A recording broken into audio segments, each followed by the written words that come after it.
first down. They hand off to Marlon Mack. Huge hole, 50-yard line. He's at the 40, still going near sideline. He's at the 10. He's at the 5, and he will score. Touchdown, Marlon Mack.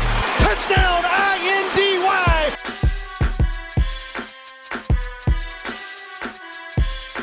And again, it's picked up. It's Darius Leonard. Leonard with his second INT, and he's streaking down the near sideline. He's at the 40. He's at the 30. He's at the 20. He's going to go. A pick six for the Maniac. Horseshoe is back, baby. The horseshoe is back.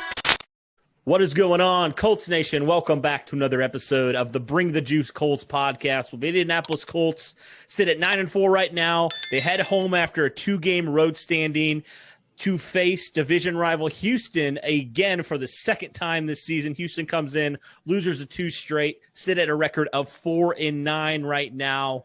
My guys, Andrew Thomison, Derek Larger here. Fellas, how you doing? Hope you guys have been well. Hope you guys have been staying safe and been enjoying some Colts dubs here recently. Heck yeah, man. Awesome time. The Colts are right in position where they want to be for this playoff run. And, you know, we just got to take care of business these next 3 weeks. Appreciate you asking, Cody. I'm doing well. And I have been enjoying a lot of Colts wins as of late. Let's hope they can keep that going.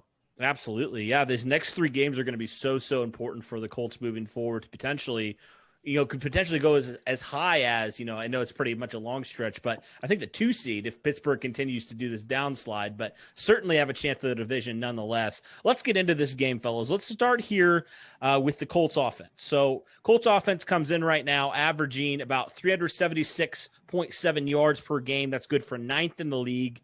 Right now, they're 8th overall in passing yards per game, 15th overall in rushing yards per game. This comes off of a 212-yard performance last week against the Raiders. So this Colts offense has been humming as of recently. Phillip Rivers has been doing well, 20 touchdowns on the year against 9 picks, over 3,500 yards. So first off, before we get to this, give me your guys' impressions of this Colts offense now through 13 games. Andrew, I'll let you have the honors. Appreciate that, Derek. I think they finally have found their footing. I think it's given the oddness of this year, not just for the Colts, but for really every NFL team with COVID and no preseason and limited practice availability. I think it's taken a while for some NFL offenses to find their footing and to come together and to really figure out who they are and what they're capable of. And I think the Colts have finally, like I said, I think they finally have found themselves in a position where the running game is coming back at the right time. The offensive line is getting healthy. Anthony Costanzo coming back after just missing 2 weeks with that MCL sprain is much bigger than I think some people may think, because Chaz Green is not very good. And when you're protecting a quarterback who cannot move, who is a statue in Phillip Rivers, you have to be able to protect his blind side. And we saw Green struggle just a couple of weeks ago down in Houston. And so I think the Colts they're in a position where I think if they can continue to run the ball, pardon me, at a reasonable rate, that'll open up things in the passing game like we saw against the Las Vegas Raiders. And I think they could potentially be a very dangerous playoff team. Yeah, and to kind of add on to what Andrew was saying, I think this offense now is playing at a level that warrants being able to be considered that they're a Super Bowl team right now. And it is absolutely, I would say another word or other words to describe this, but it's absolutely ridiculous that, national media people are still not putting Indianapolis in the top 10. It's absolutely ridiculous. You got guys saying that Tampa Bay still deserves to be in the top 10. Cleveland still deserves to easily be in the top 10. And other teams like that. It's like, have you not been seeing what the Colts have been doing lately? And off of other people's logic, right? Other people's logic describes exactly what the Colts are doing right now. In the most pivotal time, and I mentioned this with Cody in our recap video of this last week, this Colts offense is starting to get to a point now where it's moving at a way that we want it to move. It is becoming more effective. It's becoming a lot more creative. It's getting a lot more efficient in the way they're scoring and the way they're moving. The running game is now playing at an all-time high. Phillip Rivers looks as comfortable as he's ever been in a pocket for many, many years now. I mean, this looks like the team right now, and especially with the defense that we're thinking they have right now, this offense has definitely been playing very well as of recently, and it doesn't seem to be slowing down. And now that we got Anthony Costanzo back in this lineup to protect Phillip Rivers for this upcoming week, the pressure should be the Colts should be able to hold off the pressure just a little bit better this time around than they did last time against Houston. Yeah, and not to mention also Houston right now in terms of stopping the pass is 24th in the league, so not very good. And they also just lost their star safety Justin Reed for the season, so that's a big loss for Houston secondary. Coming in now as Indianapolis's offense has been really efficient, and the big thing is they just haven't turned the ball over a lot, which has been huge. Right now, the Colts come in at second in the league in turnover differential, which is definitely huge for this matchup. I mean, you look at it right now. The Colts right now sit at plus 10 in terms of turnover differential. That is head and shoulders different than last year. Yeah. Houston right now is 26 in the league. They're at -6. So Houston doesn't take the ball away and they turn the ball over a little bit more. So, I'm definitely excited to see what the Colts can do, how they can expose this Houston defense. I mentioned they weren't very good against the pass. They're even worse against the run. They're 31st in the league against the run. So ideally, this should be a game where the Colts should have their way on offense. And hopefully after this Raiders game, and they really stepped it up and put their foot on the pedal in the second half in terms of offense, they won't repeat what they had a couple weeks ago, where that second half where they didn't score a single point and really lucked out on that win. Looking at Houston right now, their defense is in shambles. Yeah. You got to remember the offense for Indy here. I mean, even last time we played them, even with Rivers being sacked 3 times, he still threw for 70% completion percentage for 285 yards and 2 touchdowns. So if we're thinking the protection is going to be even better this time around, just imagine what Phillip Rivers could possibly do in this game coming up. Or you could see Jonathan Taylor go for another 150-yard game again. I mean, the Houston rushing defense is no better than what the Raiders defense was. And let's, if you don't mind, I want to touch on that just for a second. I want to touch on how well Phillip Rivers has been playing. I tweeted this out yesterday, and it was just a really interesting stat of something that came to my mind. I had to really sit and think yesterday. I couldn't think of the last time Phillip Rivers had a double-digit interception game. And so I looked it up. Week 5 versus Cleveland. We're in week 14. That's a long time. And in my opinion, Rivers has had 2 games this season where he's cost the Colts because of his turnovers. Jacksonville, week 1, 2 interceptions. Cleveland, week 5, 2 interceptions. There's a pattern. He has multiple interception games, which isn't entirely, it doesn't necessarily mean that if the Colts lose, it's because of that, but it doesn't help. It certainly doesn't help. But Rivers has been, everything is advertised, I think, this season, coming off of a really, really bad season where there was a lot of skepticism because of those 20 interceptions. I was one of the main people, I think a lot of people were, that were kind of skeptical. What kind of Phillip Rivers are you going to get? Are you going to get the Phillip Rivers that knows the offense that Frank Reich and Nick Sirianni run and is going to be efficient and perform well? Or are you going to get somebody that's more kind of all over the place, if you will, and somebody that cost your team games like he did with the Chargers just a year ago with the turnovers? And we've seen that Phillip Rivers, with a really good offensive line, with a running game that, to be completely honest with you, up until the last month and a half or so, was fairly non-existent, had been performing well over the last 5, 6, 7 games or longer. And we have to give him credit, I think. He has been exceptional over the last month and a half. Yeah, absolutely. I just pulled up a stat here. His last 8 games, Phillip Rivers has tossed 16 touchdowns as opposed to only 4 interceptions.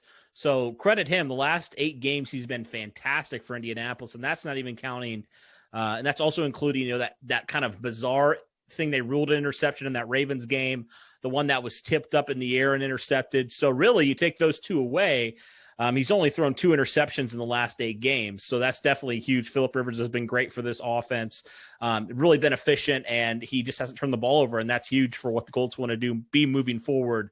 All right, so let's also talk about this Houston offense. So Deshaun Watson obviously went down last week, came back into that game, so that'll be something worth monitoring through the week, but it looks like he'll probably play. If I was guessing, I'd probably say he was going to play. But Houston comes in right now. I mean, besides their passing offense, it's just nothing to write home about at all. Come in 23rd in terms of points per game, 18th in terms of total yards, 32nd in terms of rushing yards per game, and then 5th in passing yards. So really, besides Deshaun Watson and this passing offense, Houston really hasn't been able to do anything this whole year with David Johnson, Duke Johnson, all those guys there in the running game. What do you think the Colts need to do in order to slow down Deshaun Watson, slow down this offense, and really do what they did in the second half against this team last time? I'll let Andrew go first here, go because ahead. I didn't get to watch that defense the first time around. So my biggest thing is to get Deshaun Watson on the turf. They had 5 sacks. They had 5 sacks last time, and they probably could have had 10. I mean, they were constantly in Watson's face. That pocket had, was constant. I mean, it was bad, for a lack of a better word. It was awful. Watson. The only reason the Texans, I think, had any sort of relevant offense in that game was because of his ability to escape outside the pocket, to make things happen off script, and to extend drives. And he's throwing to guys like Chad Hansen and Kiki QT and Brandon Cooks, who's a quality receiver, but certainly not top 10 or top 5. And he's making it happen. He's a special quarterback. And the way you slow down a quarterback that has those kinds of capabilities is by getting him on the turf and finishing him off, if you will. Yeah, I think my brother was messaging me during the game saying the amount of times that this defense touched Deshaun Watson but wasn't able to actually bring him down, it was actually incredible. It's like, 5 sacks. 5 sacks, that's incredible. That's a great day. That most defenses will just take that. But then you saw, the rest of those plays where it seemed every other pass, my brother was telling me, it seemed every other pass, there was somebody in Deshaun Watson's face. We just couldn't get him down on a couple of them. So, yeah, you're right. It's ultimately just making Deshaun Watson actually stay in the pocket and actually having Deshaun Watson throw the football. You don't want him to escape the pocket because he's very, very talented in being able to get out of the pocket and make plays on his feet. And, we know that from many times of experience, but, we know the receivers for Houston is not in a spot now where it's going to overpower the Colts defense. The corners of Indianapolis are better than the wide receivers that Houston has. So you have to make sure that you're winning the matchups, and you also have to just make sure that you're keeping Deshaun Watson from making plays with his feet.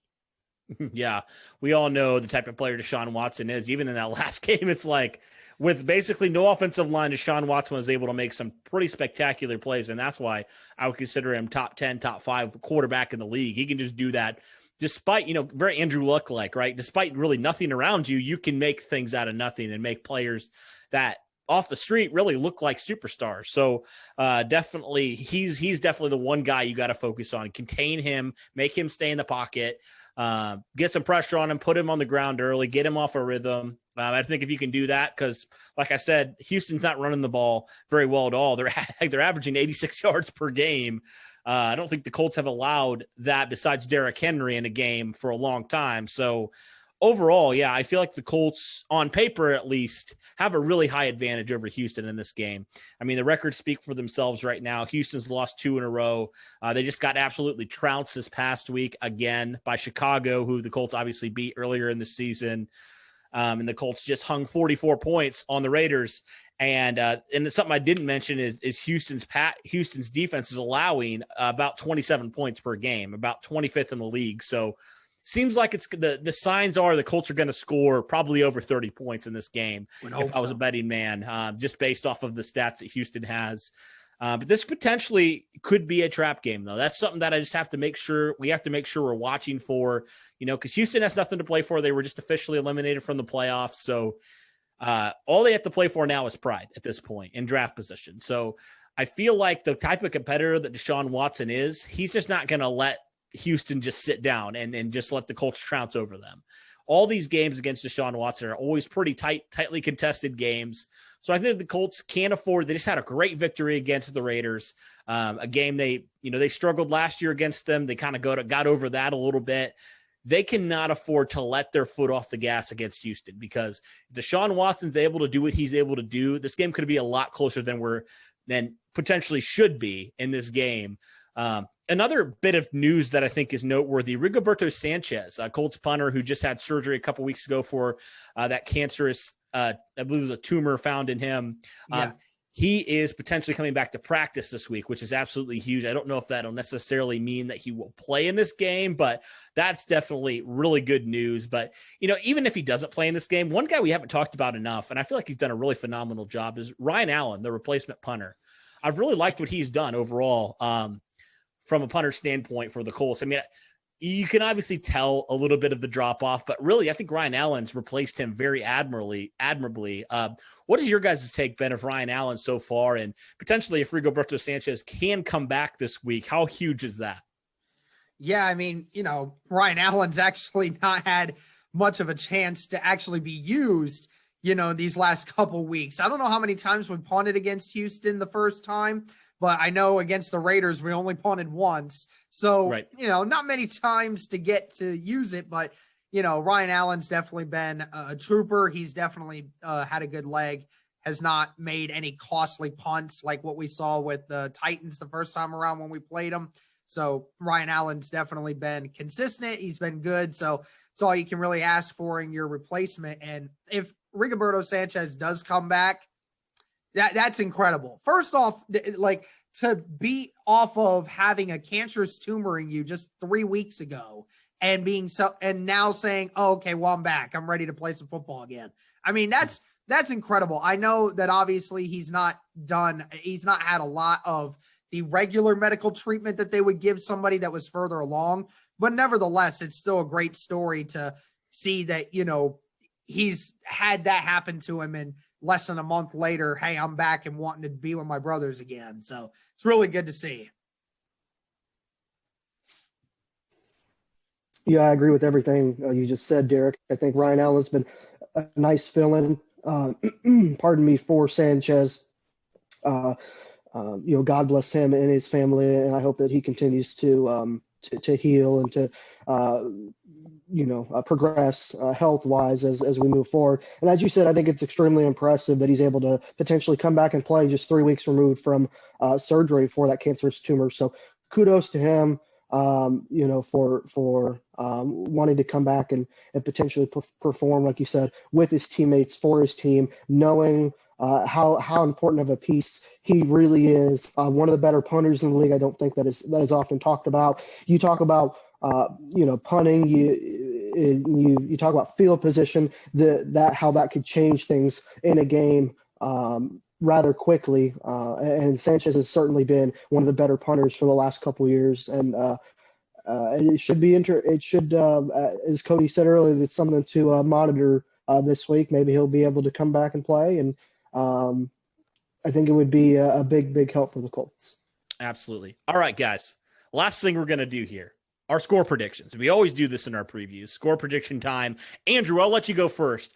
What score do you have in this game? Do you think the Colts or the Texans take it? Put me on the spot there, Cody. I'm going to say Colts. They're 9 wins. I think 10 wins get you into the playoffs. I think nine wins is close, but with how competitive the AFC is this year, I think you have to win minimum 10 games to get into one of those wild card spots. It'd be nice if they could win 11 or 12, but I think 10 wins solidifies that playoff spot for you. I'm going to go Colts get the win at home, secure the playoff berth. I'm going to say they win 31-20. I think the Colts, coming off of a really good performance against the Raiders. We've mentioned that Houston struggles pretty much in every thinkable facet on offense. They can't really stop anybody on defense either, as we've seen. The Colts, as you mentioned, kind of got away with 1-2 weeks ago. They were sort of given a gift, and they took it and ran with it. I don't think that's the case this time. A healthy Anthony Costanzo, a healthy offensive line, Colts are getting healthy at the right time, and I think that they show up and show out 31-20. I was looking at playoff scenarios just yesterday, and boys, I'm gonna tell you, even if we go 2-1 here, there is still doubt that we can make the playoffs. There still is. Imagine thinking that 11-5 Colts team, we could still miss the playoffs. So this team has to dial in. It has to. Like, if this team doesn't go undefeated the rest of the season, if they don't beat Houston, if they don't beat Pittsburgh, they don't beat the Jags, then this team still has a possibility to not make the playoffs. The Dolphins can ruin that for us. The Ravens can ruin that for us. And we already know the Browns are ruining it for us. So we just need to pray that these three teams start messing up. But we also have to really hope that this team is ready for this next 3-game stretch, because this one is very, very important. 2-1 may not cut it. So it has to be 2-1 or 3-0 at this point. But going back to the score prediction, I do think the Colts are going to win this one. I think after what they just saw from Houston against Chicago, the fact that they made Mitch Trubisky look like what Gardner Minshew looked like against us week 1, although Mitch Trubisky actually looked even better than Gardner Minshew did, it goes to show. I think the Colts are ready to lay the hammer down. I think they're going to lay it down, and they're going to remind people just of what this team can actually do. So I think this one's going to be a 34-17 game. I think that the Colts are going to win in pretty dominant fashion in this one. Yeah, well, I said I think the Colts are going to score 30+, so I'm going 35-21 Indianapolis as well. And I don't think this is really a disrespect thing for Houston. I mean, we praised Deshaun Watson in this podcast lots of times, but I think just simply the injuries, Houston's not good anywhere else besides the quarterback position. Yeah, I think it's going to finally catch up to them. And I was honestly a little bit surprised that they were able to keep up with Indianapolis a couple weeks ago. But like you mentioned, Indianapolis is healthy now. They got back Costanzo. They got back Okereke. They got back Kari Willis. I really think that this is the week that the Colts dominate back-to-back week games. I mean, I really think it doesn't come down to the fourth quarter. I think the Colts dominate pretty much the entire game. It's never in question for me. And the reason why I even give Houston 21 points is because Deshaun Watson. Him alone is worth 21 points in my opinion. But, I think the Colts are going to win pretty dominantly here. They know what they need to do. Their backs are kind of against the wall right now. Like, you have to keep winning at this point. And I think the Colts know that. And I think after this last week's performance, kind of getting the monkey off their back a little bit with the Raiders, especially after last year's kind of embarrassing performance defensively, I think the Colts have a really good chance and really will come out and dominate it and firing on all cylinders in this game. So, all righty. Well, that'll do it for this one, guys. Thank you, Andrew. Thank you, Derek. This was a really good podcast. It's great to get all three of us on here. It's been a while since we've been able to do it, but definitely love to do it, and definitely would love a Colts dub on Sunday. Get them to 10 wins on the year. That would be huge for this team in the playoff picture. Still a good chance to win that AFC South. Obviously, Tennessee is going to play Detroit potentially without Matthew Stafford. So, of course, Tennessee seems like they keep getting breaks with these injuries. And then they obviously play Green Bay as well. So that could potentially be the game the Colts need. Potentially, if the Colts could win out, maybe they lose to a Green Bay, and then the Colts are sitting there at the number 4, number 3 seed. Who knows? Who really knows? These next 3 games are going to be huge, but starts right here, 1-0. Colts got to come out. They got to take care of business. They got to win like we think they will and hope they will. It all comes down to that. There's no excuses. They're pretty much healthy at this point. So, all righty, that'll do it for this one, guys. Thanks so much for listening. And as always, go Colts.